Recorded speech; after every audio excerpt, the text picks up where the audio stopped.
Concerned as to what will happen after Brexit.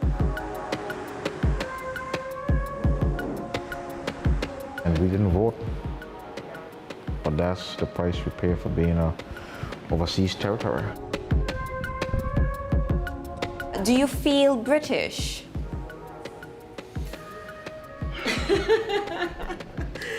Am I British? Can I openly say that and feel comfortable that I'm a British person? Are we just a little dot hanging with a name that is not really true to us?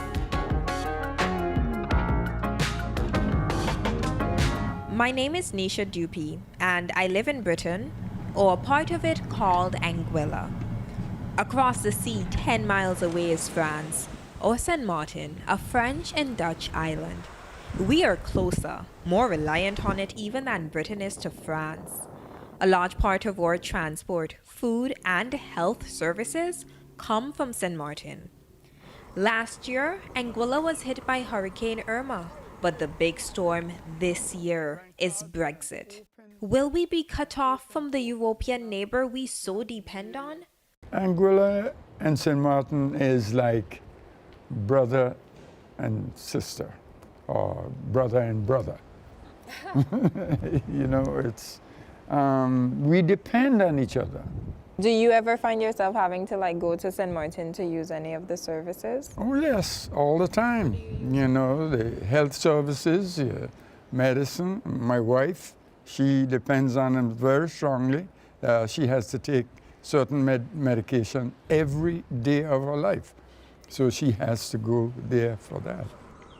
Do you feel that in light of all of this, Anguillians should have been consulted? At least we would have been treated as human beings, like people recognize that we are here, you know, and that our lives value something. Anguilla is heavily dependent on neighbouring Sint Maarten for the transshipment of essential goods and services like food, international access, and post. This is roadway port, and we have two mainly cargo boats that comes from Sint Maarten, and that is one of our biggest suppliers that really help us through, especially if you need something on a day-to-day basis. Do you have an idea of how much items that Anguilla imports? Yeah. To be honest, sometimes we run to 25 pages of goods. That's per boat. So we really, on a really busy day, sometimes we don't even have space to store the stuff. International laws, to apply them sometimes to our islands is extremely difficult, even as to how many miles you're supposed to fish from Anguilla. Yeah. If you even look at that, we're overlapping with the French, we're overlapping with the Dutch in terms of how much miles you're supposed to fish. Currently, the island relies on Sint Maarten for many essential health services. One of our main concerns is our access to the services that we currently have in Sint Maarten, because there is no resident pathologist here, but also sometimes the patients will need to go over to do certain tests that we don't carry out here. For example, we have no MRI machine here in Anguilla, and sometimes even the CT scans. So it's very, very convenient for us to have access to that type of services in Sint Maarten. Anguilla's main industry is tourism, and with freedom of movement between EU and non-EU countries yet to be finalized, people are worried about the impact on the tourism industry. Suppose that there's restriction of movement between Anguilla and Sint Maarten. How would that impact your business? Without Sint Maarten, without the ease of travel and trade into Sint Maarten, it would be almost impossible for us to do business, simply because our airport right now is not adequate in size, and our runway is not long enough to accommodate those international flights by those major airline carriers. Businesses like mine may have to close our doors, or we may have to move. Because the Caribbean island is a British overseas territory, Anguillians hold British passports. I have this passport. My kids also have this passport. Will we lose that? You know, what does it mean? Do we go back to our Anguilla passport? there's that feeling of uncertainty. We need to know direction and what does it mean and how the British feels about us, how we feel about them. We need to have that conversation.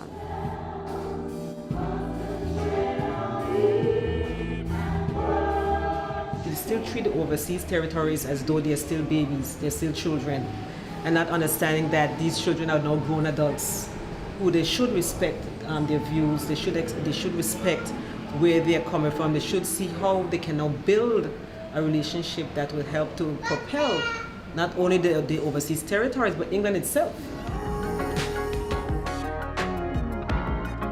If something was to jeopardize or restrict sort of like the movement of people between Anguilla and Sint Maarten, what effect do you think that would have?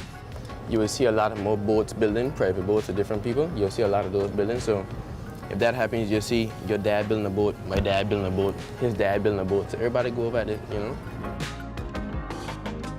So you think they would like find another way to like enter, no matter what? No matter what, we're gonna find a way. Why? Because we need Sint Maarten for everything. Everything we need Sint Maarten for, everything. We hope that this relationship can continue, because if it doesn't, I think the people will break laws to make sure that the relationship continues. The people themselves will do it. Well, with me now is Blondell Clough, who's Anguilla's representative to the UK and the EU. The government, the British government, says it is actively considering the interests of Anguilla. Do you trust that they have your best interests at heart? I think, well, we've spent 2 years undertaking star jumps in front of the various government departments to point out the fact that we have a border not only with the French but also with the Dutch. They have been on a steep learning curve because I was horrified when I first went into one of the offices that they hadn't realised that we had a border, 2 borders in fact. So there's a perpetual learning curve, I'm afraid. Do you think they know now? Do they understand now? There's no time for them not to know. They have to know now. Well, some, I suppose, might say, well, Anguilla's small, population of 15,000. The most immediate and pressing concern for the British government is nearly, 2 million people living in Northern Ireland, which is, in some ways, there are similarities, aren't there? No, true, that's true. But I think it's been put to us that actually all of it has to be settled for there to be an agreement. And you're talking about 15,000 British citizens, and I think that we should be part of that definition of all. We're part of the British family of nations. What makes you think you won't be, though? The nervousness that I see in the EU when I go across to Brussels, that the French and the Dutch are concerned that this hasn't been sort of flagged up enough. They're concerned for St. Martin. They have 100,000 people on St. Martin. So, they've got more sort of skin in the game there. And of course, with all of the islands having been devastated by Hurricane Irma, they know the importance of this continued symbiotic relationship to the recovery from Hurricane Irma. Well, how fearful are you if Anguilla doesn't get special treatment? Well, I know I know that on the ground, the citizens of the islands all want this to work, and that's a very important element in this whole equation. It will be a question of either people forgetting to allow scope within the agreement for this relationship to continue and to develop in the post-Brexit context, because notwithstanding what I've been told perpetually by government that nothing will change, Europe believes that things will change. And so I'm a solicitor of over 35 years standing. There has to be consensus on whether things will change or not. And so we have to accept that the other party believe that's going to be the case. Well, when you were doing your star jumps in the government departments, as you put it, to get attention, what solution did you offer the British government to get them out of this hole? I think what we've got here is a fantastic opportunity to show how a Brexit scenario can work. You've got 115,000 people who want it to work on the ground. We have flexibility of movement in terms of developing the relationship, provided that is not not stifled by an acrimonious no-deal scenario, because then politics can come along and suffocate the whole sort of potential. And that's really the risk. It's not about the myriad of agreements and the fact that we're out of Schengen and so on. It's about whether or not acrimonious politics may come along and suffocate these people who, I'm told by the Commission, it's 50-50. You know, we're not that important in the scheme of things. And unfortunately, I think that we should be. Blondell Clough, thank you very much for joining us. Thank you so Matt. much.